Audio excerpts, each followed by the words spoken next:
আমি সারা বাংলা চিকিৎসা করে আমার স্ত্রী রোগ ধরতে পারছি না কেন? রাত্রিবেলায় মহাপ্রভু মন্দির আসার খেয়ে পড়লো মুকুন্দ সরকার। প্রভু বলে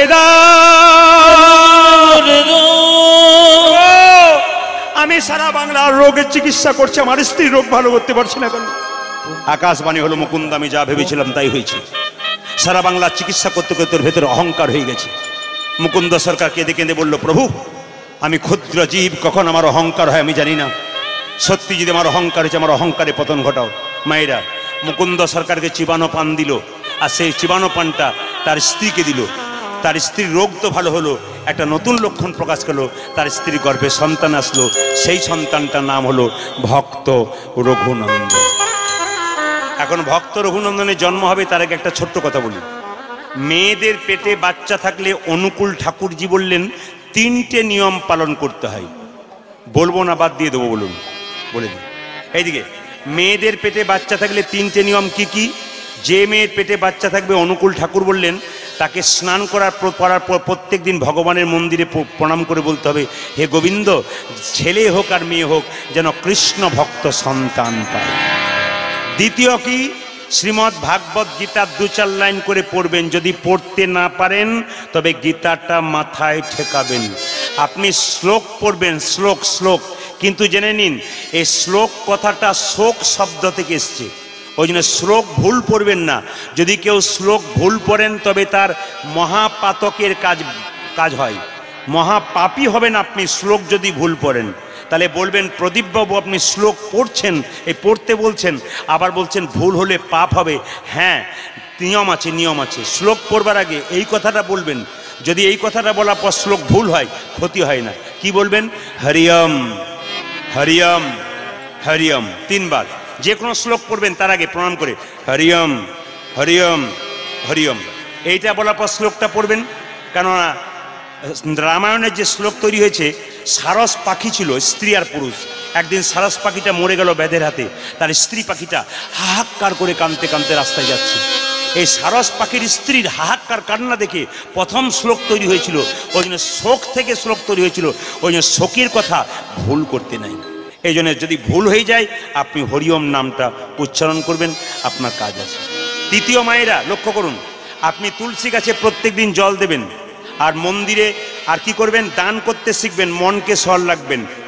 স্ত্রীর পেটে যখন বাচ্চা থাকবে, স্বামীর তখন কিছু কর্তব্য থাকবে, তাকে চাপ দেবেন না, খারাপ কথা বলবেন না, তার মানসিক অশান্তি তাকে ভোগাবেন না। তাহলে যে বাচ্চাটা জন্ম নেবে সেটা খিটখিটে বাচ্চা জন্ম নেবে, 100% খিটখিটে বাচ্চা জন্ম নেবে। অনেক বাচ্চা দেখবেন না জন্ম নেওয়া বিরক্তি ভাব, কেন বলুন তো? তার স্ত্রীর ওপরে তার স্বামী মানসিক চাপ দিয়েছে, অশান্তি ভোগ। তবে একটা কথা বলি, স্বামী স্ত্রী থাকলে একটু ঝগড়া হবেই। আপনাদের এখানে হয় না, অন্য জায়গায় আপনাদের হয়। চাণক্য পণ্ডিত বলেছে স্বামী স্ত্রীর ঝগড়াটা কেমন? এদিকে অজা যুদ্ধ। অজা মানে কি বলুন তো? ছাগলের যুদ্ধ দেখেছেন কেউ? ছাগলের মারামারি দেখবেন, এ যত সিং নিয়ে ওঠে ও তত সিং নিয়ে ওঠে, মনে হয় ফাটাফাটি করে দেবে, কিন্তু কাছে গিয়ে আর কিছু হয় না। স্বামীও ফুসফুস করে, স্ত্রীও ফুসফুস করে, শেষে ঢিস নিতাই গরম হয়ে যায় দুজন। কেন বলুন তো? রাগে। আবার বলছে স্বামী স্ত্রীর যুদ্ধটা, ঝগড়াটা কেমন? সকালের মেঘের মতো। সকালবেলাকার মেঘ থাকে, বেশিক্ষণ থাকে না, চলে যায়। ওই স্বামী স্ত্রী ঝগড়াটা ওইরকম হওয়া দরকার, সকালের মেঘের মতো। আবার যারা একটু জ্ঞানীজন তারা শুনে রাখুন, সক্রেটিসের নাম শুনেছেন? দার্শনিক সক্রেটিস, গ্রিক দার্শনিক। তিনি কীরকম লোক ছিলেন? তার স্ত্রী খুব ঝগড়ুড়ে ছিল। তো সক্রেটিস সক্রেটিস খুব ঠান্ডা, আর তার স্ত্রী খুব ঝগড়ুটে। একদিন সক্রেটিস বলছে, তুমি আমাকে কিছু বলছো? আরে তুমি যে কোনো কথায় আমার কান দাও না, যা বলি তুমি চুপ করে থাকো, কি ব্যাপার তোমার? ও দেখে আমার স্ত্রী বারবার ঝগড়া করে দরকার নাই, চুপ থাকাটাই বুদ্ধিমানের কাজ। ও কি করে? চুপ থাকে, চুপ। একদিন প্রচণ্ড রেগে গিয়েছে, দাঁড়াও তোমায় দেখাচ্ছি মজা, তুমি কত চুপ থাকবে, তাই তুমি খুব ঠান্ডার লোক, লোকে বলে দেখাচ্ছি মজা। একদিন শীতকালের দিনে কি করে জানেন? একদিন শীতকালে যেন খুব গালাগাল আরম্ভ করলো। যদি সক্রেটিস 2-4টা কথা বলে, এত গালাগাল দিচ্ছে, সক্রেটিস চুপচাপ আছে। যখন দেখলো পারলো না, শীতকালের দিনে 1 কলসি ঠান্ডা জল ওর মাথাতে ঢেলে দিয়েছে। যদি রেগে যায় তো রেগে যাবে। তোমার একেবারে নির্লজ্জ, তোমার কোনো ভেদ নাই, ঠান্ডা জলটা ঢেলে দিলাম তাও তোমার রাগ নাই। তখন সক্রেটিস বলল, গর্জন হলে তো বর্ষণ হবেই। মানে তুমি চিৎকার করছিলে, জল তো হবে, আমি বুঝতে পেরেছি। মায়েরা, একজন গরম হলে একজন যদি নরম হয় তবে ঠিক আছে, আর দুজনে গরম হয়ে গেলে পেট্রোল দিয়ে দিলেই নেতাই গৌর হরি বল। মুকুন্দ সরকারের স্ত্রীর গর্ভের সন্তানটা জন্ম নিচ্ছে কবে? সরস্বতী পুজোর দিনে। সবাই মাথায় কাপড় নিয়ে বসুন, সবাইকে প্রেম শেষ আস্বাদন করুন। আপনারা মুকুন্দ সরকারের ছেলে জন্ম হচ্ছে বৃহস্পতিবার দিন, সরস্বতী পুজোর দিনে। সবাই মিলে একটু উলুধ্বনি হয়ে দেবেন। আহা হেন কালে হে জনমিল শির ঘুনন্দন, হেন কালে জনমিল শির ঘুনন্দন, হেন কালে হে জনমিল শির ঘুনন্দন, জন্ম নিল রে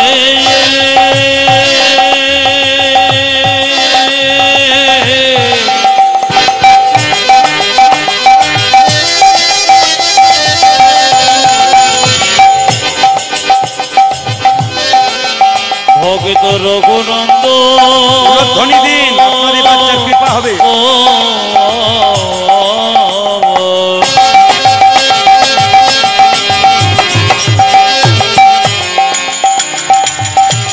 হেন করে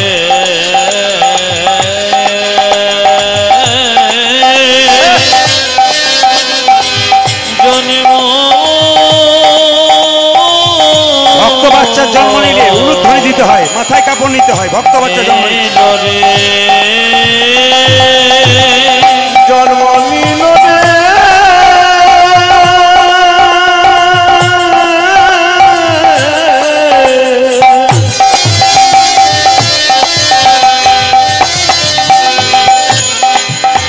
ভক্ত রঘুনন্দ,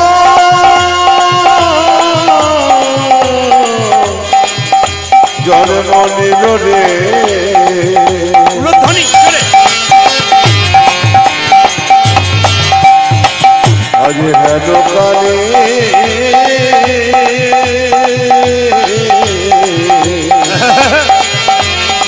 জন্ম নিল, জন্ম নিল, জন্ম নিল, হেন কালে জন্ম নিল শির ঘুনন্দন। ওই মুকুন্দ দাসের তাহা আনন্দিত মন, আমার মুকুন্দ দাসের তাহা আনন্দিত মন, মুকুন্দ দাসের তাহা আনন্দিত মন, মুকুন্দ দাসের তাহা আনন্দিত মন।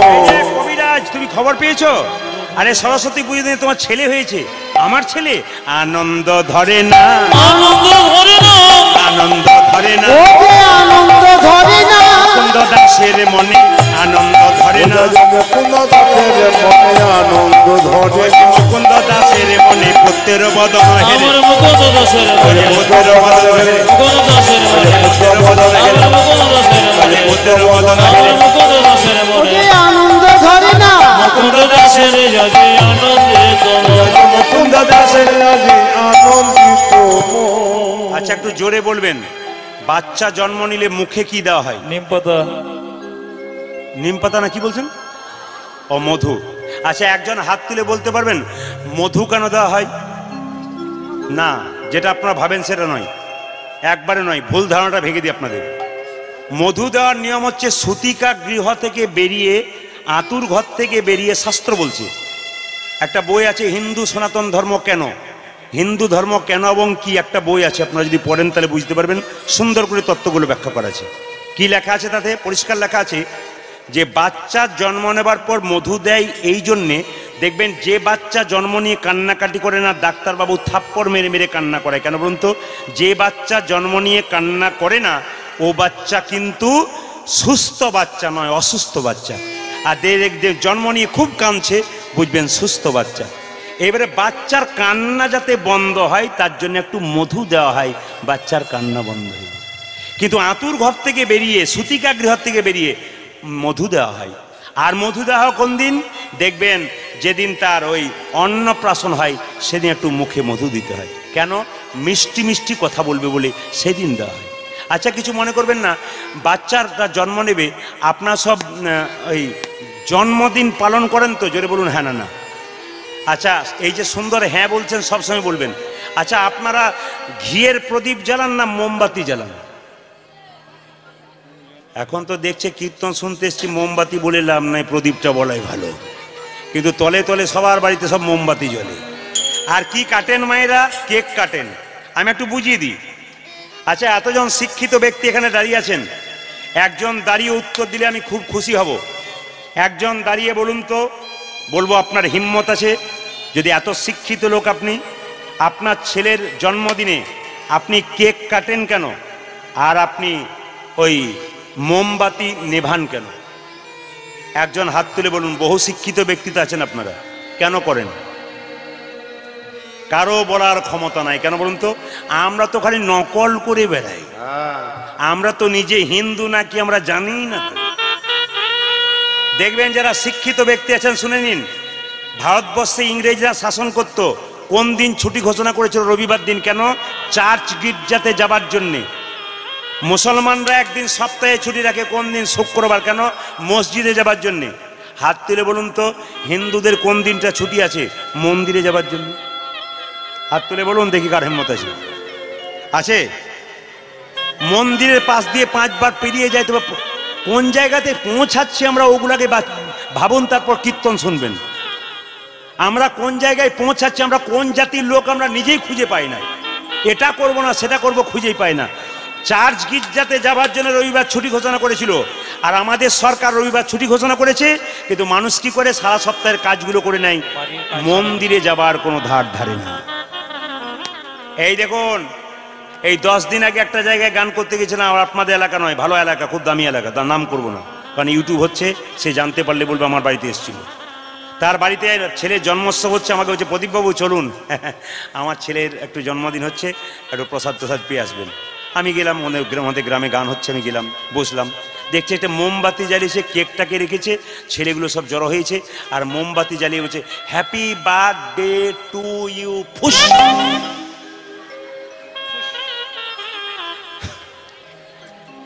আপনাদেরও করেন বোধহয়, 2-4 জন মা বলছে। আচ্ছা, হ্যাপি বার্থডে।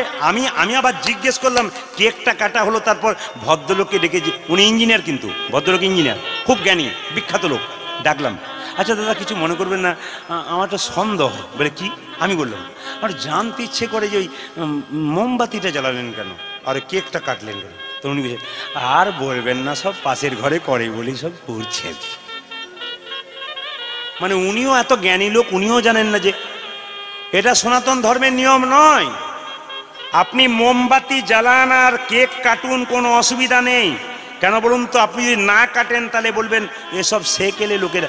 আপনি ওটা করুন, আপনি কিচ্ছু বোঝেন না, ওটা করুন, ওটা ফ্যাশন দাঁড়িয়ে গেছে।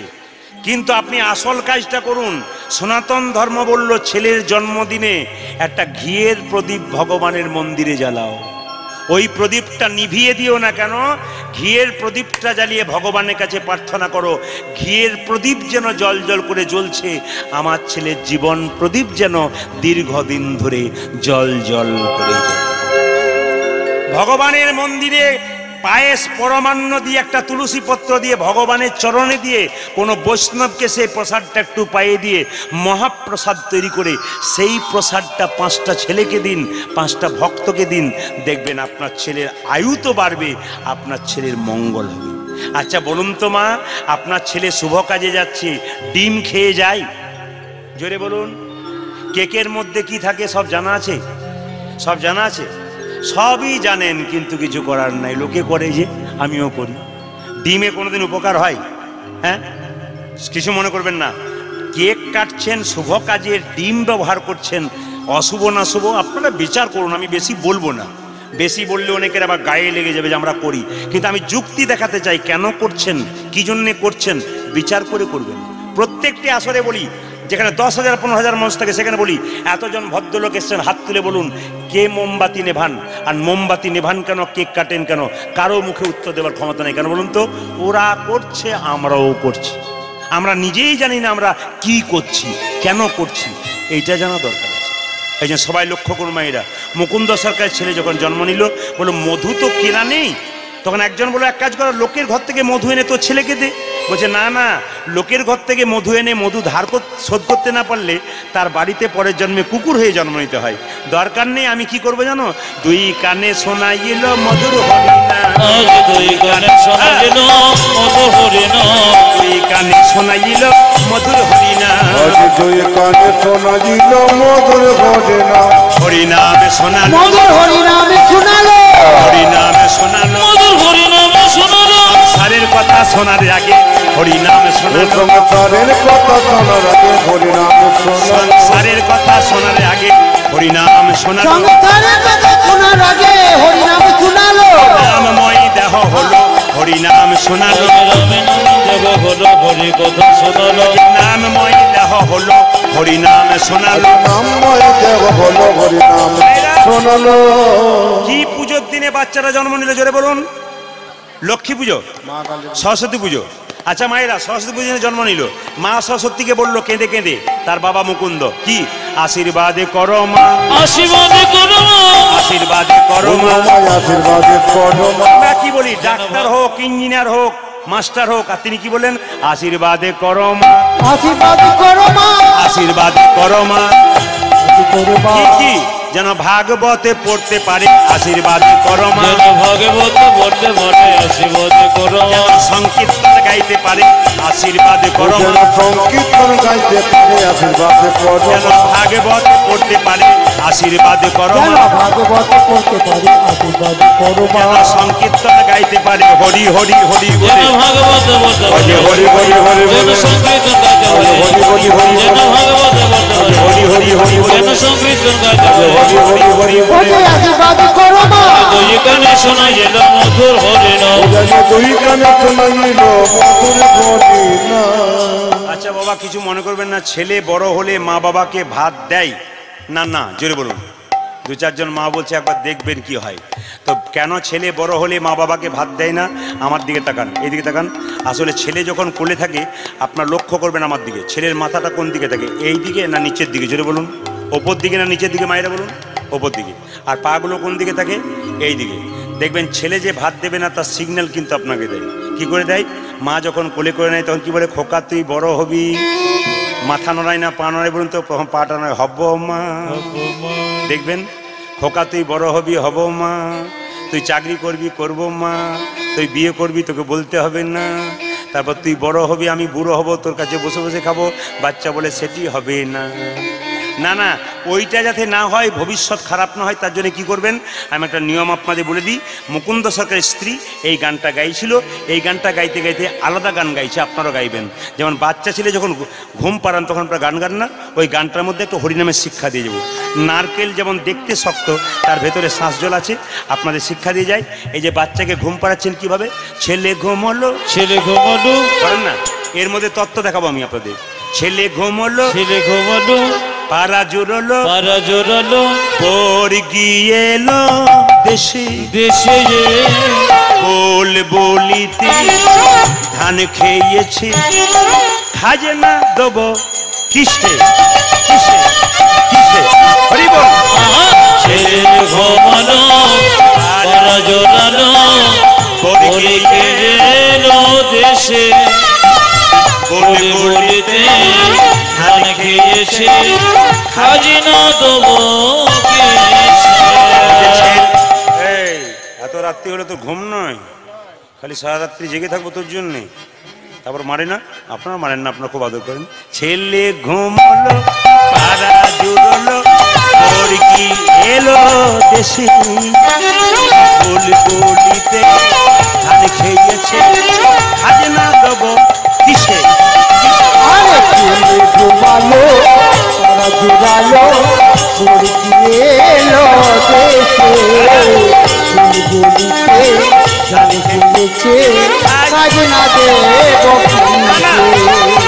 এই গানটা গাইবেন না। মুকুন্দ সরকারের স্ত্রী কিন্তু এই গানটা গাইতো না। কি গাইতো? এইটাকে চেঞ্জ করতো, এই সুরটাকে রাখবেন, কথাগুলো পাল্টে দেবেন। কি গাইবেন? হরে কৃষ্ণ, হরে কৃষ্ণ, কৃষ্ণ কৃষ্ণ হরে হরে, হরে রাম, হরে রাম, রাম রাম হরে হরে। উলধ্বনি। জপ হরে কৃষ্ণ কৃষ্ণ কৃষ্ণ হরে হরে হরে রাম রাম রাম হরে হরে হরে কৃষ্ণ কৃষ্ণ কৃষ্ণ হরে হরে হরে রাম রাম হরে হরে।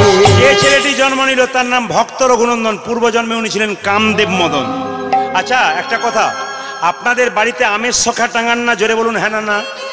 ও মায়েরা জোরে বলুন। আমের যার ঘুমাচ্ছেন সে বলুন আমের শখা টাঙান না? জোরে বলুন। আচ্ছা আমের শখা কেন টাঙান? কার আশীর্বাদে টাঙান? কামদেব মদনের আশীর্বাদে। কেন? কামদেব মদন তার 5টা বাণ বাবা ভোলাকে মারবার চেষ্টা করেছিল। বাবা কামদেব মদনকে ত্রিশূল ছুড়ল, আর কামদেব মদন ছুটতে ছুটতে একটা আম গাছের নিচে গিয়ে বলল, এ আম্র সখা, এ আম্র সখা। সখা মানে কি? বন্ধু। শাখা বিস্তার করে আমাকে বাঁচা, আমি আশীর্বাদ দেবো। আর কামদেব মদন যখন এরকম করে বসে রইল, আম গাছটা শাখা বিস্তার করে বাঁচালো কামদেবকে। ত্রিশূলটা বাবার কাছে ফিরে গেল। তখন কামদেব মদন আম্র সখাকে আশীর্বাদ করলো, ওরে আম্র সখা, তুই বন্ধু হয়ে শাখা বিস্তার করে আমাকে বাঁচালি, আমি তোকে আশীর্বাদ করলাম, পৃথিবীতে প্রত্যেকটা শুভ কাজে তোর আগমন হবে, কিবা বিবাহে, কিবা অন্নপ্রাশনে, কিবা হরিনামে। এই জন্য আমের শখা ব্যবহার করা হয় মা। এই কামদেব মদন 5টা বাণ ভগবানকে মারবার চেষ্টা করেছিল। ভগবান বলল, কামদেব আমার দেওয়া বাণ তুই আমাকে মারছিস, আমি অভিশাপ দিলাম তোর মর্তকুলে জন্ম হোক। কামদেব মদন কেঁদে কেঁদে বলল, যদি অভিশাপ দিলে মর্তকুলে জন্ম হোক, তবে আশীর্বাদ দাও যেন তোমার চরণ লাভ করতে পারি। ভগবান বলল, তুই তো খুব চালাক রে, তুই যদি মর্তকুলে মানুষ হয়ে জন্ম নিতে চাস তাহলে আমাকে ভগবান হয়ে যেতে হবে। তবে তুই যাবি শ্রীখণ্ডে, তোর নাম হবে রঘুনন্দন, আর আমি গোপীনাথ হয়ে যাব, একদিন তোর হাতে নারু সেবা করবো। ওই জন্য ব্রজের অনঙ্গ ধরিয়া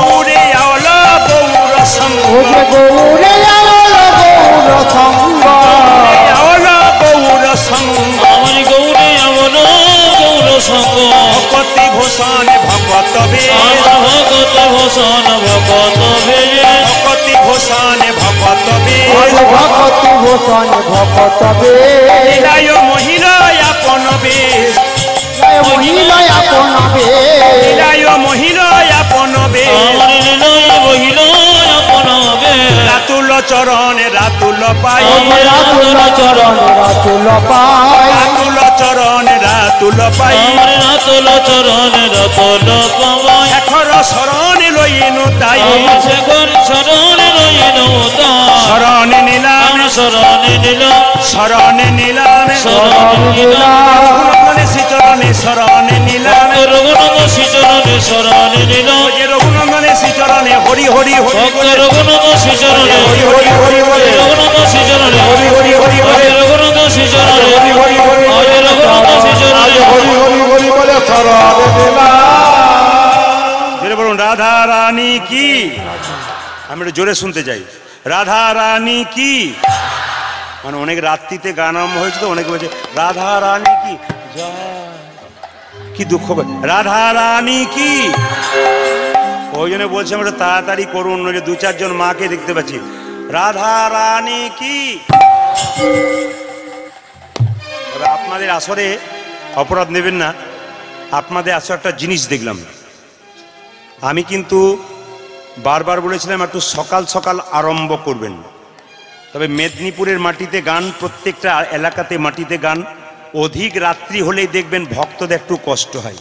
মায়েরা সারাদিন রান্না বান্না করেছে, ক্লান্ত হয়ে যায়।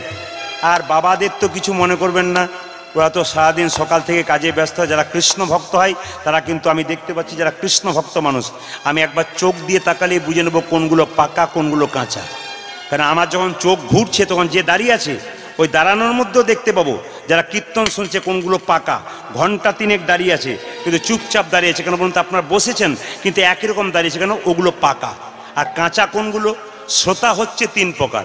একটি শ্রোতা যারা মন দিয়ে কীর্তন শোনে, একবারে এক মনে, কোনো দিকে তাকাবে না, খালি কীর্তন শুনছেই। আর একটা সরতা। সরতা মানে কি বলুন তো? চল প্রদীপ পালকে ইউটিউবে দেখেছি, 1 ঘন্টা দেখে আসি। 2 বন্ধু এসছে, 1 ঘন্টা হয়ে গেল, 2 ঘন্টা হয়ে গেল, বলছে চ চ ও তো গেল, চারজনকে নিয়ে চলে গেল।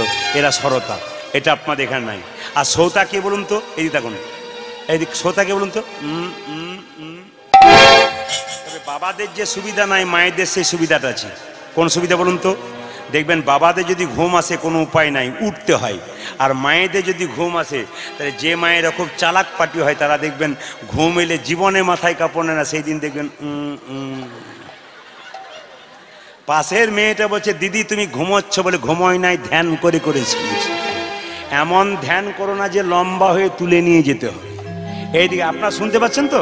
হাতে ধ্যান করো না। তবে একটা কথা বলি, আমার বাড়ির পাশে, আমাকে জানেন আপনারা বীরভূমের, কিন্তু আমি প্রকৃত বীরভূম, কিন্তু আমার 2 কিলোমিটার গেলে ঝাড়খণ্ড। ঝাড়খণ্ডের নিয়ম হচ্ছে বিকেল 4টা থেকে 7টা রামায়ণ হবে, আর 7টা পরে 10টা কীর্তন হবে। নিয়ম একবারে 3 ঘন্টা, 5 হবে না। কেন? সারাদিন মানুষ খুব পরিশ্রম করে, তো ওই 4টা থেকে 7টা পর্যন্ত রামায়ণ শুনলো, আর 7টা পরে 10টা কীর্তন শুনলো, ব্যাস, তারপর ঘরে ঘুমোতে লাগলো। 4 দিন কীর্তন হবে, ওই একই নিয়ম। একদিন কুঞ্জবর্ণন, 3 দিন রাত্রিতে কীর্তন, এই নিয়ম একই। তো প্রত্যেকদিন ভাগবত পাঠ, রামায়ণ পাঠ হয়। তো আমি একটা গ্রামে 3 বছর গান করেছিলাম। তো সেখানে একজন ভক্ত বললেন, প্রদীপবাবু আপনার তো 7টা থেকে 10টা কীর্তন আছে, এবছর একজন রামায়ণ পাঠ করবে, 80 বছর বয়স, দেখবেন কি সুন্দর পাঠ করবে, আমরা তাকে ডেকেছি। বললাম আমি ভালোই হবে, যেখানে দেখিবে ছাই উড়াইয়া দেখো তাই, পাইলেও পাইতে পারো অমূল্য রতন। আমি তাহলে ভালোভাবে শুনবো, একটু বুঝতে পারবো যদি কিছু পাওয়া যায় তার কাছ থেকে। তো লক্ষ্য করুন মায়েরা, আপনাদের এখানে যদি এইদিকে আপনাদের এখানে যদি 4টা থেকে 7টা রামায়ণ হতো, আর 7টার পরে 10টা কীর্তন হতো, একটু হাত তুলে বলবেন বা জোরে বলবেন, শাশুড়ির আগে আসতো না বউগুলো আগে আসতো? জোরে বলুন। দাদা ভাইয়েরা বলছেন বউ আগে আসতো, মায়েরা বলতে শাশুড়ির আগে আসতো। না, এরা কিন্তু ঠিক বলছে, শাশুড়ির আগে আসতো। কেন বলতো? বউগুলো কি বলতো? ঘরে বসে বসে কি করছেন, খালি খালি খালি ঘরে বসে, তার মানে কি? কীর্তনে মজা আছে। আসলে যে ঘুমিয়েছে না সে বুঝতে পারছে, আমাকে লক্ষ্য করেই বলছে বোধহয়। না না, আপনাকে লক্ষ্য করে নেয়। মাঝে মাঝে রস না দিলে তো হবে না, চাটনি না দিলে কাজ নাই। তবে শিক্ষা আছে কিন্তু কথার মধ্যে। এইদিকে দেখান। তো দেখবেন বাড়িতে অনেক কুটুমজন আসে, বাবা মা আসে, তখন বৌমাটি কীভাবে খালি চোখ দিয়ে তো এটা বলে কিন্তু। তো আমি দেখতে পেলাম রামায়ণ শুরু হলো, কমিটির ভাইয়েরা বলো, দাদা একটা চেয়ার দিলাম শুনুন। রামায়ণটি শুরু হলো, একজন ঠাকুমা তার নাতনিকে আঙ্গুল ধরে ধরে চটের বস্তা নিয়ে এসে সামনে বসলো। রামায়ণ শুরু হলো, অমনি পা লম্বা করলেন। রামায়ণ শেষ হলো, উনি গা লম্বা করলেন। আমার কীর্তন শেষ হলো, উনি নাক ডাকতে শুরু করলেন। যখন কীর্তন শেষ হয়ে গেল, এদিকে তাকান, যখন কীর্তন শেষ হয়ে গেল, সঙ্গে সঙ্গে বলছে যে কীর্তন শেষ হয়ে গেল, নাতনি বলছে ঠাকুমা ওঠো, বলছে আরম্ভ হলো, বলে আজ আর হবে না, কাল হবে, চলো। চলে গেল 3 দিন কীর্তন হলো। এবার কুঞ্জ বর্ণনের দিনে আমাকে এসে বলছে, বাবা প্রদীপ তোর কীর্তন কি ভালো। আমার তুমি তো ঘুমোচ্ছিলে, কি বুঝলে? বলছে ওইটাই বলবার জন্য তোর কাছে এসছি, তোর কীর্তনে কি মজা। বলে কেন? আমার বাড়িতে 3টে করে ফ্যান থাকে, 2টো করে ঘুমের ট্যাবলেট খায়, আমার ছেলেরা খুব ভালোবাসে, খুব ব্যবস্থা করেছে, ঘুমই আসে না। আর তোর কীর্তনে কি ঘুম, আমার ঘুমই ছাড়ে না। লাভ তো আছে, যে ঘুমোচ্ছে তারও লাভ আছে। যে রামায়ণ পাঠ করছে তার কাছে গিয়ে বলছে, বাবা তো রামায়ণ পাঠ খুব ভালো, যাকে ভালো বলা হবে তার আনন্দ হবে। তখন রামায়ণ পাঠক বলছে, বুড়িমা বুঝতে পেরেছো তো? বলছে সবই বুঝতে পারলাম, 3 দিন ধরে রামায়ণ পাঠ শুনলাম, একটি জিনিস বুঝি নাই, রাম রাক্ষস না রাবণ রাক্ষস। তখন রামায়ণ পাঠক রেগে বললো, রামও রাক্ষস নয়, রাবণও রাক্ষস নয়, রাক্ষস আমি যে তোমাকে বোঝাতেই পারলাম না। বুঝতে না পারলে রাক্ষস এসছে, প্রদীপ পাল বলবেন। জোরে বলুন, রাধা রানী কি, শ্যাম সুন্দর কি, মদন মোহন কি। মুকুন্দ সরকারের ছোট্ট ছেলে নাম হলো রঘুনন্দন, সেই ছেলেটা গাইছে। আপনার সবাই মিলে হাত তুলে গাইবেন, কৃষ্ণ কেশব। সবাই ভক্তি ভরে গান, যেন আপনার ছেলের কৃষ্ণ তদেমতি হয়। হাত তুলে গাইবেন মনকে এক করে, সবাই মিলে কৃষ্ণ কেশব। মাথায় কাপড়টা নিন আর ভক্তি ভরে গান। দাদা ভাইরা যারা দাঁড়িয়ে আছেন তারা একটু তালি দেবেন, বসে আছেন তারা একটু তালি দেবেন, কাজ আছে। কৃষ্ণ কেশব, কৃষ্ণ কেশব, সুধা মাখা এই নাম, হরি নাম মধু মাখা এই আজ কৃষ্ণ কেশব কৃষ্ণ কেশব प्रेम से উদ্ধব গগেন হরিণ মধুমধ যদি আপনারা মনে করেন যে আমরা হাজার হাজার মানুষ বসে আছি, এই পেছনে কিন্তু 2-4 জন ভক্ত, 10 জন ভক্ত আছে যারা কিন্তু দাঁড়িয়ে আছে এখানে, একবার ঘন্টার পর ঘন্টা দাঁড়িয়ে আছে এবং তালিও দিচ্ছে টাইম টাইম। আপনারা তো দেখতে পাচ্ছেন, আমার চোখ তো চারিদিকে ঘোরে, ওরা দাঁড়িয়ে দাঁড়িয়ে দিচ্ছে ঘন্টা 3 ধরে। আপনারা সবাই দিন কৃষ্ণ কৃষ্ণ কেশব শুদ্ধ মাথা এই নাম, হরি নাম মধ্যম মাথা এই নাম নাম নাম নাম। কৃষ্ণ কেশব হরি বল। রামাখা এই নাম, হরি নাম মধুমাখা এই নাম। কৃষ্ণ কেশব কৃষ্ণ কেশব শুদ্ধ মাথা এই নাম, হরি নাম মধ্যম মাথা এই নাম নাম নাম। কৃষ্ণ কেশব কৃষ্ণ কেশব সুধা মাখা এ নাম, হরি নাম মধুমাখা এ নাম। এই নাম জপ হলো আপনারি, এই নাম জপ হলো আপনারে, এই নাম জপ হলো আপনারি। এই হরি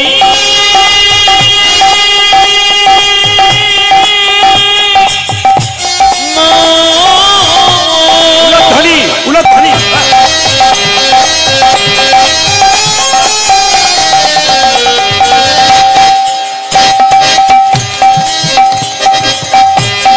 এই মধুমধুর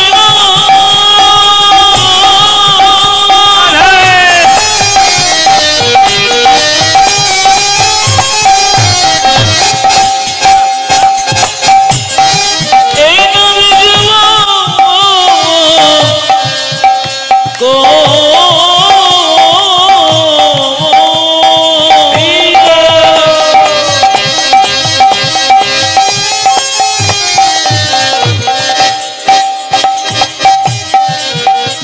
ও তোর সরে বলো যাবে গো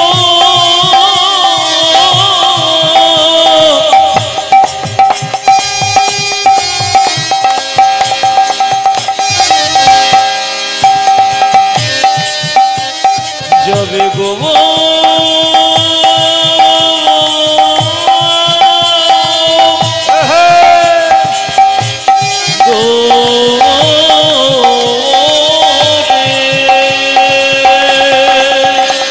এ হরি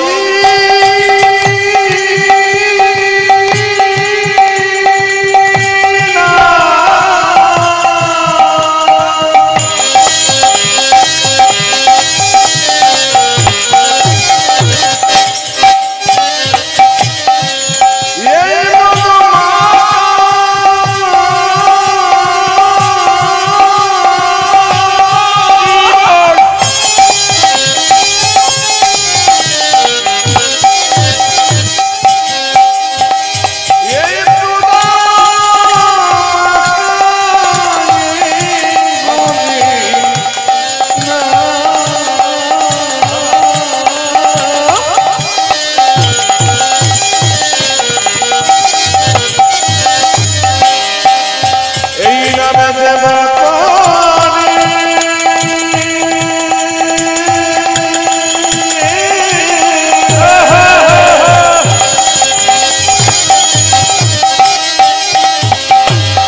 তারা খুদা সৃষ্টি না জানে ওরে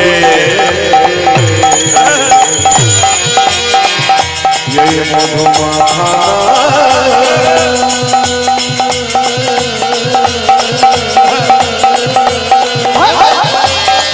এই সুধা মাখা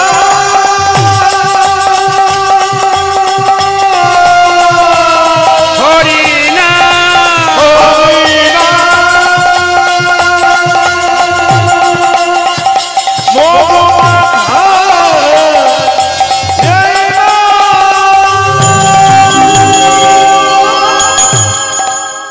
সবাইকে বলবো করজোরে বসতে, শুধু এই কথাটি শুনবার জন্য।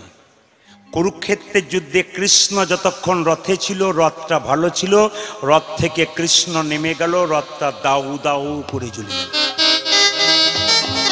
সংসার একটা কুরুক্ষেত্রের যুদ্ধক্ষেত্র, দেহটা হচ্ছে রথ, আত্মা কৃষ্ণ যেদিন নেমে যাবে সেদিন দেহ রথটাকে চিতাতে নিতাই গৌর হরি বলি করে। মায়েরা, মা যদি মায়ের মতো না হয় সেই মাকে ত্যাগ করা যায়।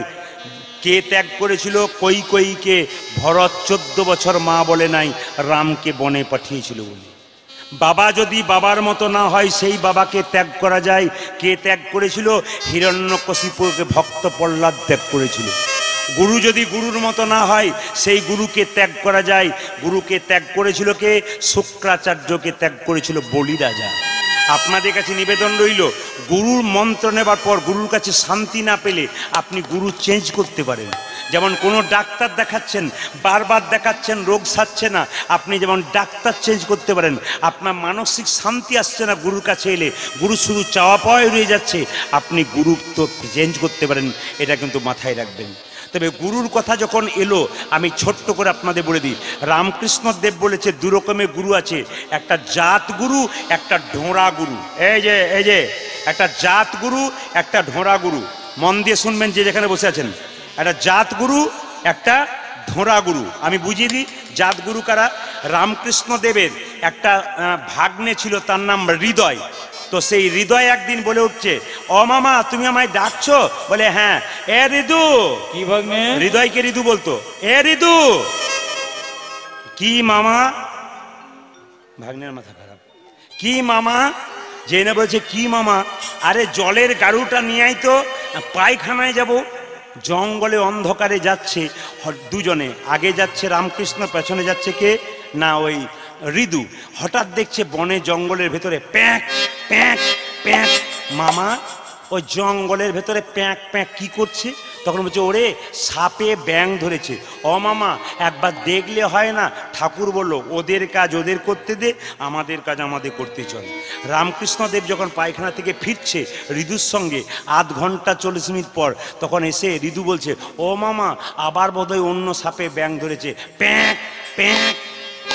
তখন ঠাকুর বললো না, ওই একটাই চলছে, নতুন করে নয়।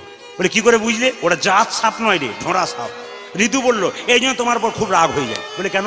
তুমি কি করে বুঝলে ওটা জাত সাপ না ঢোঁড়া সাপ? তুমি দেখলেই না চোখে, আর বলে ঢোঁড়া সাপ।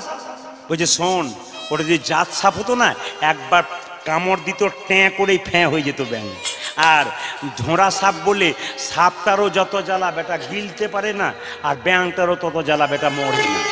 একজন ঢোঁড়া গুরু যদি জাত গুরু করবেন, ওই যে মন্ত্র দেবে হৃদয়ে ঢুকে যাবে, আপনার ভক্তির সঞ্চার হবে।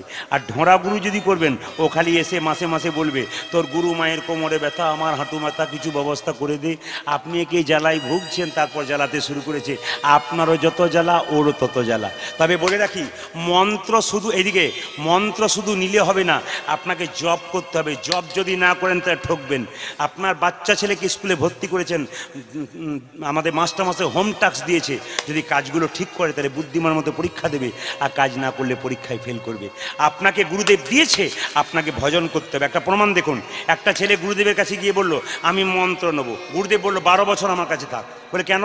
তুই গরুর ঘাস খাক, আর গরুকে সেবা কর, আর আমার চরণ সেবা কর। 12 বছর পূর্ণ হলে তোকে মন্ত্র দিয়ে দেবো। মায়েরা 12, এই যে আজকে 12 বছর পূর্ণ হয়েছে, সঙ্গে সঙ্গে বললো গুরুদেব আজ 12 বছর পূর্ণ হয়ে গেল, আজকে ব্যবস্থা করে দাও। বলছে একটা পরীক্ষা বাকি আছে। কি পরীক্ষা? এইটা দিলেই তুই পাস করে যাবি, তোকে সঙ্গে সঙ্গে মন্ত্র দেবো। বলে কি পরীক্ষা? এই দেখ একটা কাঠের বাক্স দিলাম, বাক্সে চাবি লাগাবেন না, লাগালাম না, বাক্সটা শুধু লাগিয়ে দিলাম মাত্র, একটা জিনিস ভেতরে ঢুকিয়ে দিলাম। এইখান থেকে আমার গুরু ভাইয়ের বাড়ি হাফ কিলোমিটার, 10 মিনিট যাবি, আর যাওয়ার সঙ্গে সঙ্গে ও বাক্সটা পৌঁছে দিয়েই চলে আসবি, কিন্তু বাক্স খুলে দেখবি না কি আছে, যাবি আর চলে আসবি, তোকে মন্ত্র দিয়ে দেবো। ও এখন মনে মনে ভাবছে তাহলে বাক্সের ভেতরে কি এমন আছে আমাকে দেখতে বারণ করছে। গুরু তো আর মাঝ রাস্তায় থাকবে না, বা খুলে দেখলে হয় না। ও মনে মনে ভাবছে আমি নেবো না, ঠিক কথা, কিন্তু খুলে দেখলে হয় না। মায়েরা লক্ষ্য করুন, এখন হাফ কিলোমিটার অর্ধেকটা গেছে, আর মনে মনে ভাবছে, চারিদিকে তাকিয়ে দেখছে গুরু তো নাই, খুলে একবার দেখি। যে না খুলে দেখতে গেছে, যা ছিল ফুরুত করে বেরিয়ে চলে গেছে। এসে বলছে গুরুদেব, বলে কি ছিল একটা জিনিস, হুশ করে বেরিয়ে চলে গেল। বলে কি? নেংটি ইঁদুর। তার মানে কি বলতো, গুরুদেব একটা নেংটি ইঁদুর ভরে দিয়েছিল। ওটা নিয়ে যেতে যেতে ওর ধৈর্য ধরলো না, ও বাক্সটা বলেছে খুলবি না, দিবি আর চলে আসবি। ওর ধৈর্য ধরো না, বাক্স খুলেছে, ইঁদুর বেরিয়ে পালিয়ে গেছে। গুরুদেব বলছে এ জীবনে তোর মন্ত্র নেওয়া হলো না। বলে কেন? 5 মিনিট ধরে একটা বাক্সে তুই ইঁদুর রাখতে পারলি না, তাহলে হৃদয় বাক্সে তুই গুরু মন্ত্রটাকে কোনো জীবনেই রাখতে পারবি। এই জন্য বাবা, হৃদয় বাক্সে মন্ত্রটাকে ভজন করবেন, আপনাদের লাভ আছে। এ সংসারে কেউ কারো নয়, এই সংসারে কেউ কারো নয়, কেউ কারো নয়। জোরে বলুন হা না না, জোরে বলুন হা না না। এখন বলছেন না, স্বামীকে যখন চাইবেন সোনার মালা দাও, তখন কেউ কারো নয়। এ সংসারে কেউ কারো নয়। যতক্ষণ দেহের মধ্যে প্রাণ আছে ততক্ষণ ভালোবাসাবাসি। দেহ থেকে যখন প্রাণ বেরিয়ে যাবে তখন সব শেষ হয়ে যাবে। এই দিয়ে তাকান, দাদা ভাইরা চিন্তা করছেন আমার স্ত্রী আমাকে কত ভালোবাসে। ভুল করছেন আপনি। আপনার দেহে যতক্ষণ প্রাণ ততক্ষণ ভালোবাসাবাসি, প্রাণটা বেরিয়ে যাক, বেশ কমপ্লিট। মায়েরা আপনারা ভাবছেন আমার স্বামী আহা কি না ভালোবাসে, ফুচকা থেকে আরম্ভ করে সাদা মিষ্টি থেকে আরম্ভ করে যা চাই তাই দেয়, কিন্তু যতক্ষণ প্রাণ ততক্ষণ ভালোবাসাবাসি। দেহ থেকে প্রাণ বেরিয়ে গেল, ভালোবাসা শেষ হয়ে গেল। আপনার স্বামী 10 দিনের জন্য বাইরে গেছে, আপনার স্বামী বাড়ি এলো, ছপ্পর খাটে শোয়ালেন, আদর করলেন, ভালো খাবার দিলেন, কিন্তু যেদিন স্বামীর দেহ থেকে প্রাণবায়ুটা বেরিয়ে যাবে, হাত তুলে বলুন তো আর কি ছপ্পর খাটে রাখবেন? পাড়ার লোককে ডেকে বলবেন মরাটা বাস মরা হয়ে যাবে। তো এক কাজ কর, ওকে এক কাজ কর, তুলসীতলার কাঁচা মাটিতে কাঁচা বাঁশের মাচা তৈরি করে ছেঁড়া তালাই দিয়ে খড়ের দড়ি দিয়ে বেঁধে দে। একটা ভাঙা বালতিতে গোবর জল গুলে ছড়িয়ে দেয়, কেন? জায়গাটা অপবিত্র হয়ে গেছে বলে। একটা প্যারেক গেড়ে দেয়, কেন? বলে দোষে পেয়ে যাবে বলে। এত ভালোবাসা। পশ্চিমবাংলার বিখ্যাত বাউল শিল্পী বলল, ওরে যতই বল না আমার আমার, এ জগতে কেউ আপন নয়, আপন একমাত্র ঈশ্বর। বলে কি? ওরে শেষের দিনে। পশ্চিমবাংলার বিখ্যাত বাউল শিল্পী, ওরে শেষের দিনে সেজন বিনে ও হরি পার কি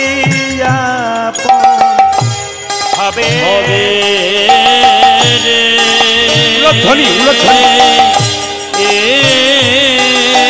হ্যাঁ, শেষ দিনে যে জন্মে ও হরি পর কি আপন হবে রে, শেষের দিনে শুনবেন শুনবেন শুনবেন, সত্যি কথা। কেউ বা কাটে ছাড়ে রবা, কেউ বা পাকাই দড়ি রে। ওই দেখি কেউ কাটে ঝাড়ে রবা,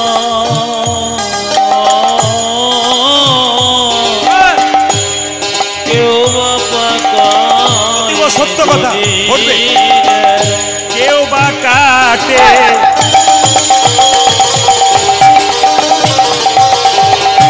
ছাড়ে রবা,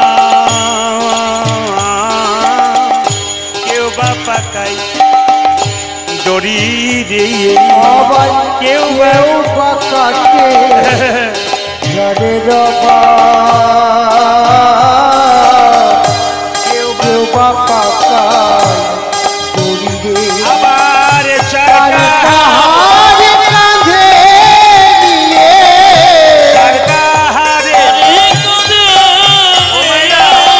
অতীব সত্য কথা। চার কাহারে কাঁধে নিয়ে কি বলবে? ওই গো বলবে হরি হরি গো বলবে হরি হরি গো বলবে হরে হরে গো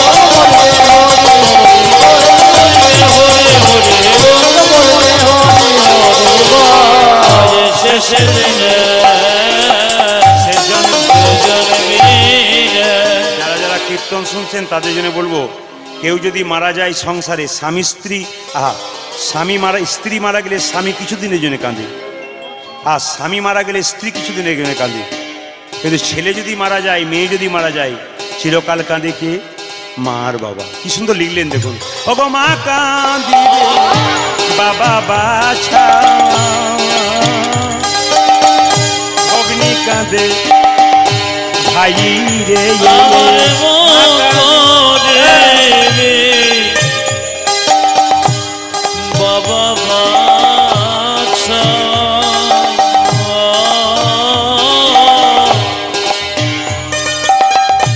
ভগ্নি কাঁদে মায়েরা, ভাই রে। আমি কয়েকদিন আগে ধানবাদে গান করছিলাম, দুদিন গান ছিল এক জায়গাতে।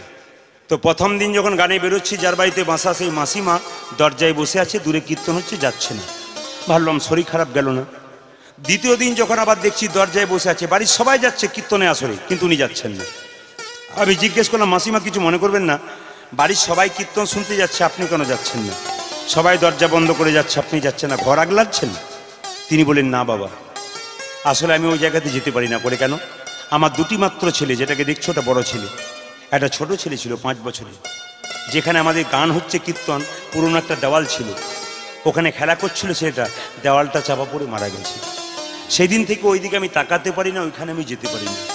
বাড়ির সবাই গিয়ে ওখানে আনন্দ করছে, কিন্তু মা কিন্তু দরজায় বসে আছে, একবারও যেতে পারছে না। মা যে কি জিনিস! ওগো মা কাঁদিবে বাবা বাছা, অগ্নি কাঁদে ভাই রে মা কাঁদে। বাবা বাচ্চা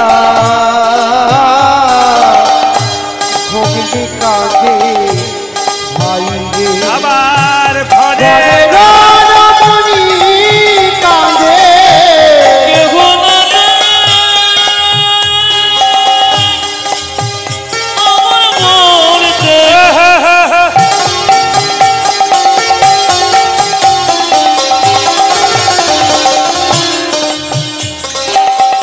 এই সংসারে আমার মরতে আর কেহ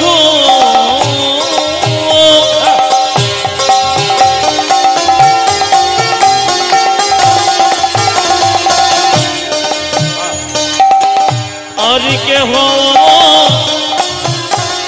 কেহ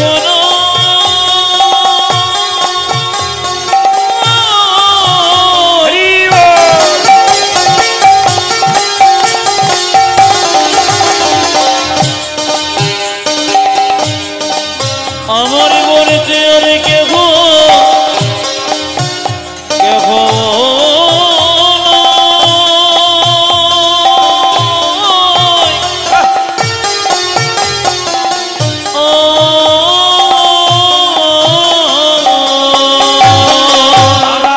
ঘরে রমণী কাঁদে। স্বামী চলে গেলে স্ত্রী কি বলে কাঁদে? স্বামী চলে গেলে স্ত্রী কি বলে কাঁদে? ওই আমার আর যে কেহ নাই রে আমার যে কেহ নাই রে আমার আছে কেহ নাই রে। আমার যে কেহ নাই রে আমার আছে কেহ নাই রে। আমার যে কেহ নাই রে শেষে দিনে জনবি এবার রঘুনন্দন নাড়ু খাওয়াবে, সেই নাড়ু প্রসাদ আপনারা গ্রহণ করবেন। বাচ্চাকে নিয়ে চুপচাপ বসুন, মাথায় কাপড়টা নিয়ে সবাই দর্শন করুন। রঘুনন্দনের নাড়ু খাওয়া, বাবা মুকুন্দ সরকার নাড়ু প্রসাদ খাওয়াচ্ছে। একটা গানের আবেদন আছে, আমি গানটা শেষে গাইবো। একটা গানের আবেদন আছে, আমার খুব প্রিয় লোকের গানের আবেদন। তা আপনারা একটু সবাই মাথায় কাপড়টা নিয়ে এখন রঘুনন্দনকে নাড়ুটা খাইয়ে দিই, সবাই মিলে প্রেমসে। মুকুন্দ সরকার গাইছে ওই রঘুনন্দন গোপীনাথের মন্দিরে। কি গাইছে দেখুন। মামা অন্তরাম মন্দিরে যে যেখানে বসে আছেন, আমি বলবো একটু করজোরে বসুন আর দর্শন করুন। মুকুন্দ সরকার গাইছে, গোপীনাথকে নাড়ু খাওয়াচ্ছে, তার ছেলে রঘু রাস্তায় খেলা করছে। মামা অন্তরাম মন্দিরে তুমি জাগো জাগো। জগো এই ফাঁকে একটা কথা বলি, বৈষ্ণবকে সম্মান দেবেন অবশ্যই। পরম বৈষ্ণব জাতির বিচার করে না। পরম বৈষ্ণব, এদিকে তাকান, পরম বৈষ্ণব যারা হয় তারা জাতের বিচার করে না। বৈষ্ণব সবাইকে মান দেয়, আমরা যাকে দিই না বৈষ্ণব দেয়। যেমন ধরুন এই গ্রামের পথ দিয়ে যদি এখানে যে কুষ্ঠ ব্যাধি লোক পড়ে থাকে, আপনি আমি কাপড় চাপা দিয়ে চলে যাব, তিনি কোলে কোল দিয়ে বলবেন তোর রোগ হয়েছে, কেউ ভালো করতে পারে নাই, আমার সঙ্গে কোলে কোল দিয়ে একবার হরি বল বল। তাহলে বৈষ্ণব যদি কোলে কোল দিয়ে কুষ্ঠরোগীর সঙ্গে হরিবোল বলতে পারে, এমন এমন বৈষ্ণব আছে তারা প্রশ্ন করে, আমি তোর হাতে খাবো না, আমি তোদের বাড়িতে খাবো না, আমি নিজে রান্না করে খাবো না। আমি সেটাকে সমর্থন করছি না, 100% সমর্থন করছি না। হ্যাঁ, অদীক্ষিতের হাতে জলগ্রহণ করা বৃষ্ঠার সমান শাস্ত্র বলেছে। আপনি যদি দীক্ষিত হন আর বৈষ্ণবকে প্রাণ ভরে খাওয়ান, ওই বৈষ্ণবের অবশ্যই কর্তব্য হবে তার খাওয়া। যদি না খান উনি আপনার হাতে, আপনার ভক্তিটা বৈষ্ণবের প্রতি থাকবে কি করে? ওই জন্য বৈষ্ণবের কোনো অভিমান থাকে না, বৈষ্ণবকে ভক্তি ভরে যে যা দেয় সেটুকু গ্রহণ করে। এই জন্য আপনাদের কাছে নিবেদন রইল, তিনিই পরম বৈষ্ণব, যে কোনো জাতের বিচার করবে না, শুধু জিজ্ঞেস করবে, মা তোমার দীক্ষা হয়েছে তো? ব্যাস, স্যার কোনো অসুবিধা নেই, তোমার হাতে আমি খেতে পারি। মুকুন্দ সরকার আজকে গোপীনাথকে খাওয়াচ্ছে, সবাই মামা অন্তরা মন্দিরে জাগো জাগো, মদন কৃষ্ণ গোপাল গোপাল, মদন কৃষ্ণ গোপাল। অন্তর জগ জগ মদন কৃষ্ণ গোপাল গোপাল, মদন কৃষ্ণ গোপাল। লয়ে রাধা বামে এসব ব্রজ ধামে, লয়ে রাধা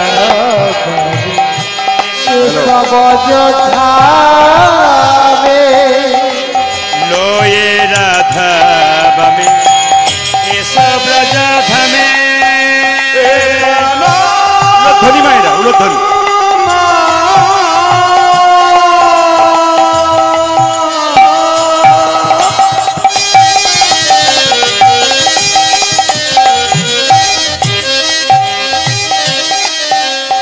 হে প্রাণ বল্লভ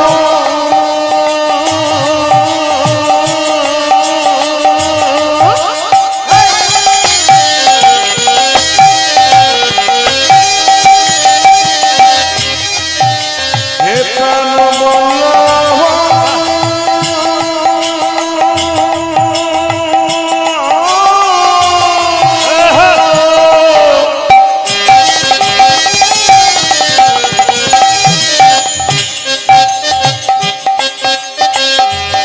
হে প্রাণ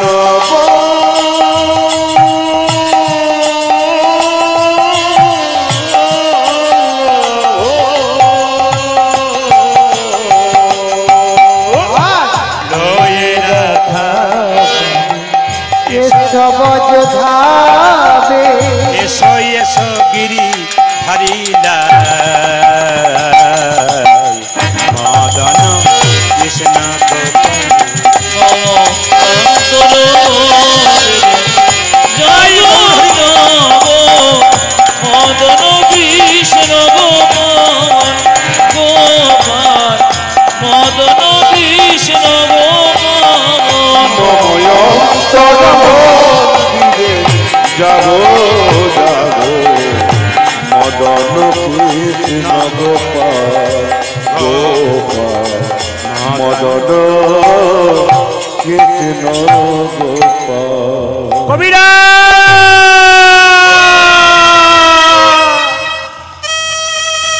কি হয়েছে রে? আমার বাবার খুব পেটে যন্ত্রণা, তুমি পাশের গ্রামে চলো, চিকিৎসা করে এসো।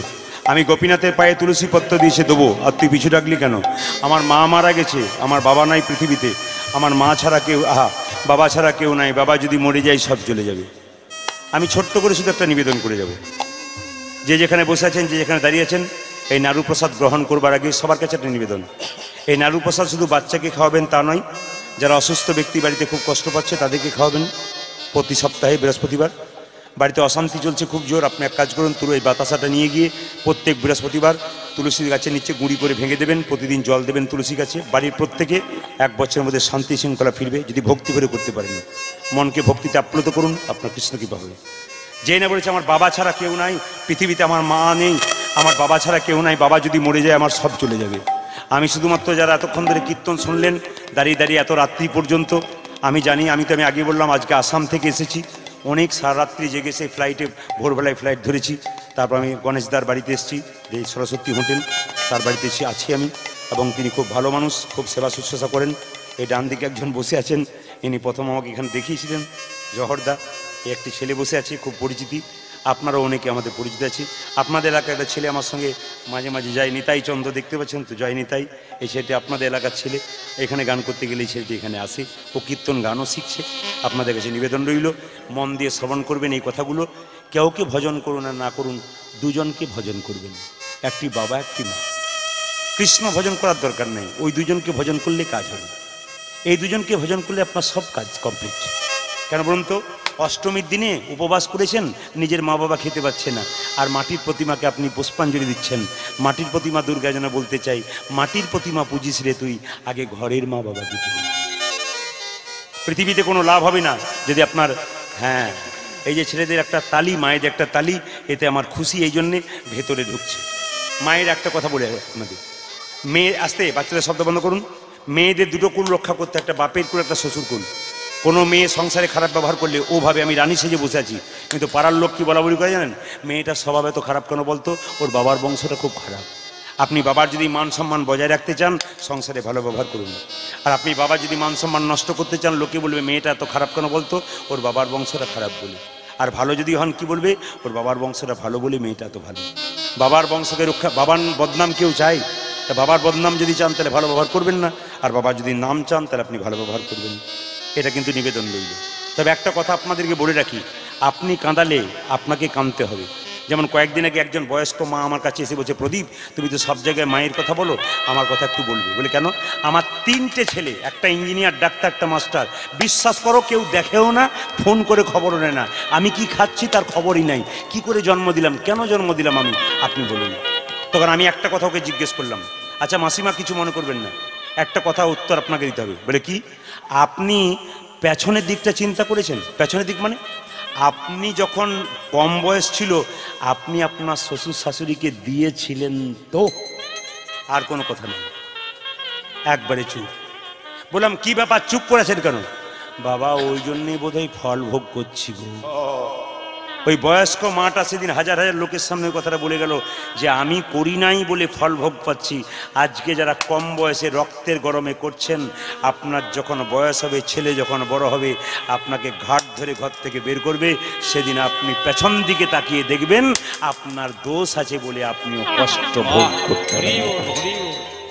এই জন্য আপনাদের কাছে নিবেদন রইল, আপনি যদি কাউকে কাঁদান তবে আপনাকে কাঁদার জন্য তৈরি থাকতে হবে, পরিষ্কার জেনে নিন। একটা ছোট্ট প্রমাণ দিয়ে আমি শেষ করে দেবো এই জায়গাটা। একটা ছোট্ট প্রমাণ কি, আমি দেখেছি মায়েরা, আমাদের পাশের বাড়িতে এক ভদ্রলোক, ভদ্র মহিলা, ভদ্রজনেই চাকরি করে, তার একটা বাচ্চা ছেলে, এই যে ছেলে যেমন কোলে রয়েছে বাচ্চাটা, ওরকম বাচ্চা ছেলে, একটু বড় চাইতে। তো লক্ষ্য করুন মায়েরা, তার বাবা মাকে খড়ের চালের ঘরে রেখেছে আর পাথরের থালায় খেতে দেয়।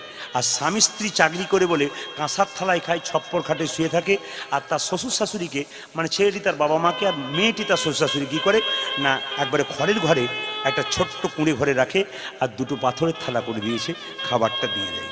তো ছোট্ট ছেলেটা একদিন বড় হয়ে প্রশ্ন করলো, এই বড় হয়ে, মা আমরা কেন কাঁসার থালায় খাই, দাদু ঠাকুমা কেন পাথরের থালায় খায়? মা আমরা কেন দালান বাড়িতে বাস করি, ওরা কেন খড়ের বাড়িতে থাকে? মা বলে, চুপ কর, পাকা পাকা কথা হয়ে গেছে, যত বড় হচ্ছে পাকা হয়ে, চুপ কর, মার বাচ্চা পর হলি। ওটা কদিন বলবেন আপনি? কতদিন বলবেন আপনি?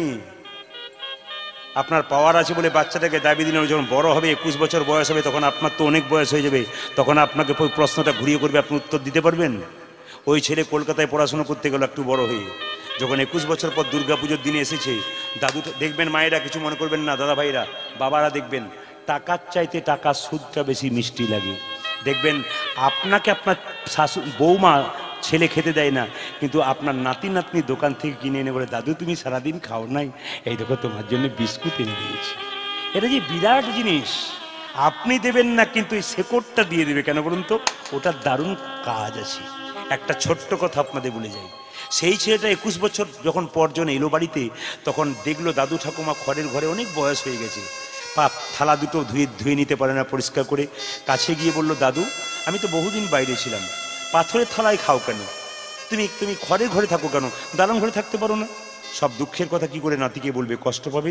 তাই বলো দাদু ভাই আমরা পুরনো মানুষ তো, ঢাকা দিচ্ছে আর কি, আমরা পুরনো মানুষ তো, আসলে আমাদের দালান ঘরে থাকতে ভালো লাগে না, ঘরের ঘরটাই খুব ভালো, জানিস না, ঠান্ডা ঘর হয়, তুই বুঝিস না বাবা, এই ভাই তুই কিচ্ছু বুঝিস না, ও দালান নিচে ঘরটা খুব ঠান্ডা হয়। আর পাথরের থালা ও তো খেয়ে ভালো রে, ও তো খুব ভালো জিনিস, কোনো অসুবিধা হয় না। দাদু তুমি কিন্তু চালাকি করছো আমার সঙ্গে। আমার 21 বছর বয়স হয়ে গেছে, আমি সব বুঝেছি। যখনই তার মা খাবার দিতে এসছে, দিদি দেখেন খাবার দিতে এসছে, তার আগেই বললো দাদু ঠাকুমা থালা দুটো দাও। কি জন্যে? দাও আমাকে, কাজ আছে। থালা দুটোকে নিয়ে এক জায়গাতে লুকিয়ে রেখে দিলে। মা এসেছে খাবার দিতে, কই থালা কই, থালা কই? ছেলে বলল মা কাঁসার থালায় ভাত দাও। না থালা নেই, পাতাতে দাও। আমি পাতা কিনে দেবো, পাতাতে দাও। আমি তোমার কাছে প্রশ্ন করি, তুমি কেন পাথরের থালায় দাও, কেন তুমি ঘরে ঘরে রাখো? মা চুপ। আমার 21 বছর বয়স হয়েছে, তুমি আমাকে বলতে হবে তোমাকে, কেন এদেরকে তুমি পাথরের থালায় দাও আর কেন কাঁসার থালায় দাও? যখন তোমার বাবা মা আসে তখন তুমি কাঁসার থালায় দিচ্ছ কেন? তোমার বাবা মা যখন আসছে, ও তো আমার দাদু দিদা, ওরা আসছে তখন তুমি কাঁসার থালায় দিচ্ছ, আর আমার দাদু ঠাকুমাকে তুমি কেন দিচ্ছ পাথরের থালায়? উত্তর দাও মা, তোমাকে উত্তর দিতে হবে। মা তখন বোবা, কেন? ছেলে যে বড় হয়েছে আর কোনো উপায় নাই, আর বলতে পারবেন না, চুপ কর, পাকা পাকা কথা হয়েছে, আজকে বলে থামাবেন, সেই দিন বলে থামাতে পারবেন না। ছেলেটা কি করলো জানেন?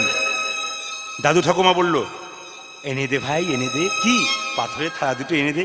না আনবো না। মা বলছে কি করেছিস তুই? আমি থালা দুটো রেখে দিলাম। কেন রাখলি? মা আমার যখন 25 বছর বয়স হবে, আমার তো বিয়ে হবে, তখন তোমাদের দুজনকে এই ঘরটাতে রাখবো, আর কাঁসার থালায় খাওয়াবো না, ওই পাথরের থালা দুটোতেই তোমাদের দুজনকে। আপনারা যদি কাউকে খাওয়ান, যদি এই কথা শোনার পর চৈতন্য পরিবর্তন না হয়, তাহলে আপনি মানুষ হতে পারলেন না, জীবনেও হবেন না আপনি। প্রতিটি জায়গার মানুষ, হাজার হাজার মানুষ এতে ভিড় করছে, হাজার হাজার মানুষ এরকম রাত্রিতে শান্তভাবে কীর্তন শুনছে, তাদের সবার পরিবর্তন হচ্ছে। আপনার যদি পরিবর্তন না হয়, আপনার রক্তের যে সন্তান, ওটারও জীবনে পরিবর্তন হবে। আপনাদের মাটিতে বিদ্যাসাগরের জন্ম। সাগরের মা গো, খালের মা নয়, বিলের মা নয়, সাগরের মা। বিদ্যাসাগরের মাটি মেদিনীপুর এত সোজা নয়, বিরাট মানুষ। প্রত্যেকটি বাড়িতে বাড়িতে, আমাদের বীরভূমের প্রত্যেকটি বাড়িতে বাড়িতে বিদ্যাসাগরের ছবি আছে, তাকে সবাই সকালবেলা প্রণাম করে তার মাতৃভক্তির জন্যে। অথচ মেদিনীপুরের মাটিতে বিদ্যাসাগরের জন্ম হয়ে যদি তার কিয়দংশ না পান, তবে আপনার সেই মাটিতে জন্ম পেয়ে কি লাভ হলো? সাগরের মা জন্ম নিয়েছিল। কেন বলুন তো? মনটা যে সাগর ছিল। মায়ের জন্য শাল এনেছিল, কষ্ট পাচ্ছ ঠান্ডায়, শালটা গায়ে নেয় নাই, কোথায় রেখেছিল বলুন তো? বাক্সের ভেতরে। জিজ্ঞেস করেছিল বিদ্যাসাগর, আচ্ছা মা শালটা নিলে না কেন? বাবা পাড়া প্রতিবেশীর কত মা ঠান্ডায় থরথর করে কাঁপছি, ওরা কাঁপছে, তোর মা কি করে চাদর নেবে বলতো? যেদিন তুই ওদের জন্য চাদর আনবি, সেদিন আমি চাদরটা গায়ে নেবো। আরে বাবা, এত বড় মনের মা না হলে কি এত বড় মনের ছেলে জন্ম দিতে পারে?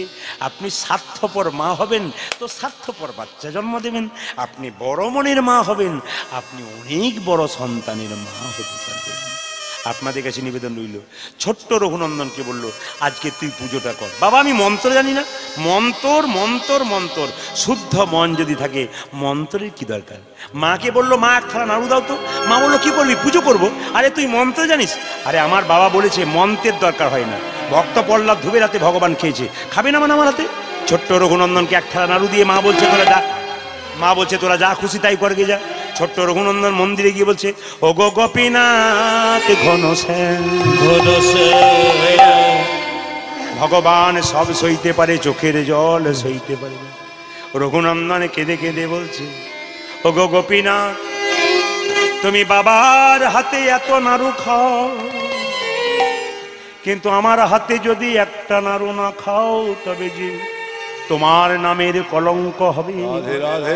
আমি যে মন্ত্র জানি না, তন্ত্র জানি না, মন তোর শুদ্ধ মন আছে বলেই তোমার চরণে সেবা করি। তবে বাবা তোমাকে চন্দন দিয়ে সাজিয়ে দেয়, আমার কাছে তো চন্দন কেনারে পয়সা না,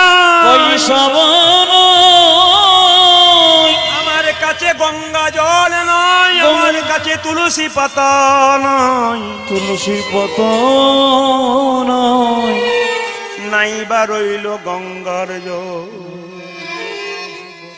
গোবিন্দের চরণে দুফোঁটা চোখের জল দিয়ে হে গোবিন্দ তোমার হলো, যা কিছু আমার সকলই তোমার, আমার কেবল তুমি, জীবনে মরণে জনমে জনমে প্রাণনাথ হইও তুমি। এ দেহের গৌরব করুণা, কখন কে যে চলে যাবে কেউ জানে না, তাই গোবিন্দকে দেবার মতো কিছুই না, শুধু চোখের জল দিয়ে গোবিন্দের চরণ। ছোট্ট রঘুনন্দন কেঁদে কেঁদে বলছে, ও গো গোপীনাথ ঘনশ্যাম, ঘনশ্যাম, ও গো গোপীনাথ ঘনশ্যাম। ফুলধ্বনি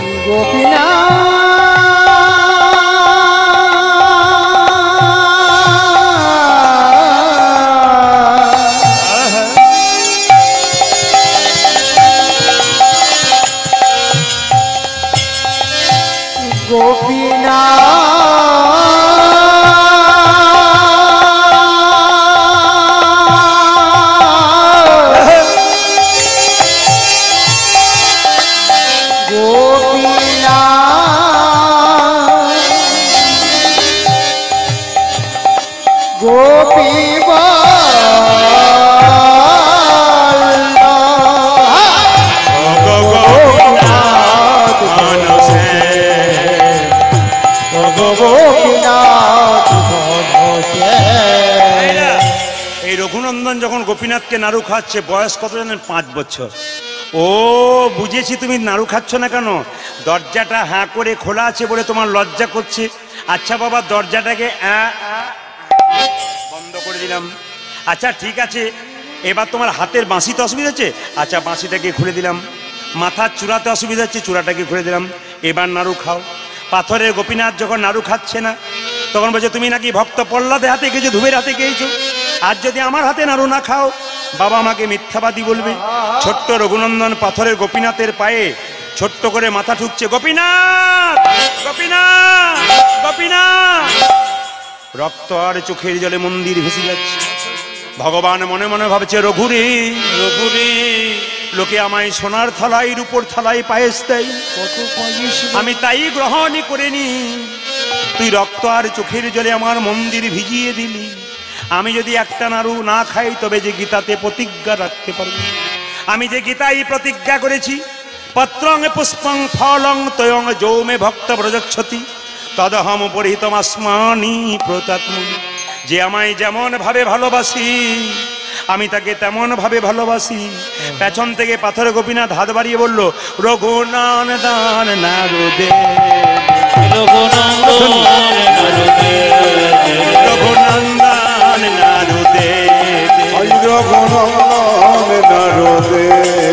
গোপীনাথ নাড়ু খাও, গোপীনাথ নাড়ু খাও, গোপীনাথ নাড়ু খাও, গোপীনাথ নাড়ু খাও।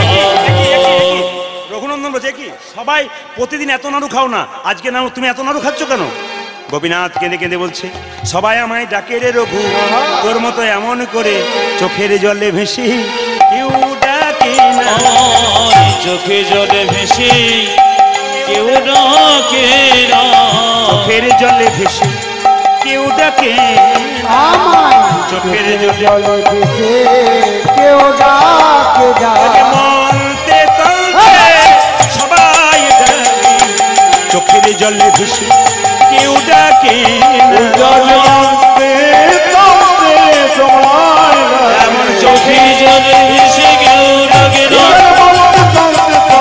আমার চোখে জলে ভেসে কেউ ডাকে না, আমার চোখে জলে ভেসে কেউ ডাকে না, জলে ভেসে কেউ ডাকে না। ভাইরা কোনোদিন এত নাড়ু খাই না। গোপীনাথ সব নাড়ু খেয়েছে, একটা নাড়ু বলে আমার হাতে দে। কেন? এটা তোকে খাওয়াবো। ভক্ত যদি ভগবানকে ডাকে, ভগবানকে ভক্ত যদি প্রতিদিন খাওয়াই, ভগবান ভক্তকে না খাইয়ে থাকতে পারে। হাজার হাজার সাপের মধ্যে একটা সাপের মাথায় মণি থাকে, আর যে সাপের মাথায় মণি থাকে তাকে কিন্তু খাবার জোগাড় করতে হয় না, অন্ধকারে বসে থাকে, পোকামাকড় ওখান থেকে বসে বসে খায়। ভগবান রূপ মণিকে কেউ যদি হৃদয় মাঝে রাখতে পারে, তাকে খাবার জোগাড় করতে হয় না, বসে বসেই খাবার পায় যদি গোবিন্দের চরণে সেবা করতে পারে। লক্ষ্য করুন, যেই না সব নাড়ু খেয়ে নিয়েছে, একটা নাড়ু গোপীনাথ রঘুনন্দনকে খাইয়েছে, তোর মায়ের কাছে যা নাড়ু নিয়ে আয়, তাহলে তোর বাবা তোকে রাগ করবে না? যে না মায়ের কাছে গেল, মা আজকে সব নাড়ু গোপীনাথ খেয়েছি, মা রেগে বললো আমি তো বুঝতে পারছি কে খেয়েছে, তুই খেয়ে নিয়েছিস, যা এক থালা নাড়ু নিয়ে যা, নইলে বাবা এসে রাগারাগি করবে। এক থালা নাড়ু নিয়ে মন্দিরে যখন প্রবেশ করতে যাচ্ছে, পেছন থেকে তার বাবা ছুটে এসছে, আসিয়া মুকুন্দ দাস কহে বালকের পাশ, আসিয়া আসিয়া মুকুন্দ দাস কহে বালকের পাশ, আসিয়া মুকুন্দ দাস কহে বালকের পাশ। প্রসাদ নৈবি দয়া না দেখি, প্রসাদ নৈবি দয়া না দেখে, প্রসাদ নৈবি দয়া না দেখি, আমি দেখব কেমন পূজা দিয়েছ, আমি দেখিব কেমন পূজা দিয়েছ, আমি দেখব কেমন পূজা দিয়েছ। আমি দেখিব কেমন পূজা দিয়েছ। এই, কোন সকালে চিকিৎসা করতে গেছে এখনো তুই পুজো করিস নি? বাবা আজকে সব নাড়ু খেয়ে নিয়েছি গো, সব নাড়ু খেয়েছে। গোপীনাথ বলে হ্যাঁ পাথরে গোপীনাথ খেয়েছে। মারব এক থাপড়, মিথ্যা কথা বলতে জায়গা পাসনি? পাথরের গোপীনাথ নাড়ু খায়? বাবা বিশ্বাস করো নাড়ু খেয়েছে, দেখাতে পারবি? বলে হ্যাঁ দেখাবো। বাবা দরজাটা বন্ধ করে পেছন দিকে দাঁড়িয়ে আছে, আর ভেতরের মধ্যে ঢুকে ছোট্ট রঘুনন্দন কেঁদে কেঁদে বলছে, গোপীনাথ এতক্ষণ আগে তুমি এত নাড়ু খেলে, এখন যদি একটা নাড়ু না খাও তবে বাবা আমাকে কলঙ্ক দেবে, মিথ্যেবাদী বলবে। তোমার নামে যদি মিথ্যেবাদী হয় তোমাকে আর কোনোদিন আমি ডাকবো না। গোপীনাথ নাড়ু খাও বলে দরজা বন্ধ করে ছেড়ে চিৎকার করছে। পাথরে গোপীনাথ যখন নাড়ু খাচ্ছে না, ছোট্ট রঘুনন্দন কি করলো জানেন? 5 বছর বয়স ছিলে, গোপীনাথের গলা উন্নিটাকে নিয়ে গলায় ফাঁস দিয়ে আত্মহত্যা করতে গেল। পাথরের গোপীনাথ মনে মনে ভাবে, রঘুনন্দন রে, আমার মন্দিরে কেউ যদি আত্মহত্যা করে তবে বিপদ বারণ মধুসূদন আমায় কেউ বলবে না। তাই পেছন থেকে হাত বাড়িয়ে বলল, রঘুনন্দন নাড়ু দে, রঘুনন্দন নাড়ু দে, ও রঘুনন্দন নাড়ু দে, গোপীনাথ নাড়ু খাও, গোপীনাথ নাড়ু খাও, কেড়ে বলে বাবা দরজাটা খুলেছে, অর্ধেকটা নাড়ু গোপীনাথ খেয়েছে। বাবা দরজা খুলেছে, অর্ধেকটা রয়ে গেছে, পাথরের নাড়ু হয়ে গেছে। এখনো শ্রীখণ্ডে যান দেখবেন পাথরের নাড়ু দেখতে পাবেন অর্ধেকটা। যে ছেলেকে বাবা বলছে, হ্যাঁ রে আমি যে দেখতে পাচ্ছি পাথরের নাড়ু, ছেলে বলল বাবা আমি দেখতে পাচ্ছি আসল নাড়ু। ওগো গোপীনাথ, বাবা কেন দেখতে পাচ্ছে পাথরের নাড়ু, আমি কেন দেখতে পাচ্ছি আসল নাড়ু? গোপীনাথ আকাশবাণী করে বলল, রঘুরি, এ জগতে মানুষের জন্ম হয় দুটো চোখ হয়, একটা ডান চোখ একটা বাম চোখ। গুরুদেবের কাছে মন্ত্র নিয়ে আর একটা চোখ হয়, ওটার নাম জ্ঞান চক্ষু। তোর যে জ্ঞান চক্ষুর উদয় হয়েছে তোর বাবার এখনো হয় নাই, তুই তোর হাতটা তোর বাবার মাথায় দে, দেখতে পাবে আমি নাড়ু খাচ্ছি। পিতার পুণ্যে পুত্রের উদয় হয়, কিন্তু আজকে পুত্রের পুণ্যে পিতার উদয়। যেই না ছোট্ট রঘুনন্দন তার বাবার মাথায় হাত দিয়েছে, কি দেখলো? অদ্যপি খণ্ডপুরে অর্ধনাড়ু আছে করে, অদ্যপি খণ্ডপুরে অর্ধনাড়ু আছে করে, দেখে যত ভক্তগণ জনে জনে, দেখে যত ভক্তগণ জনে জনে, দেখে যত ভক্তগণ জনে জনে, দেখে যত ভক্তগণ জনে জনে, বজের মদন যেই শিরগুনন্দন সেই, বজের মদন যেই শিরগুনন্দন সেই, বজের মদন যেই শিরগুনন্দন সেই, ব্রজের মদন যেই শিরগুনন্দন সেই, উদ্ধব দাসরস ভনে ভনে, উদ্ধব দাসরস ভনে ভনে, আজ মিলন হলো রে। আজ মিলন হলো রে। কি ভেবেছেন আপনারা সারা রাত্রি শুনবেন নাকি?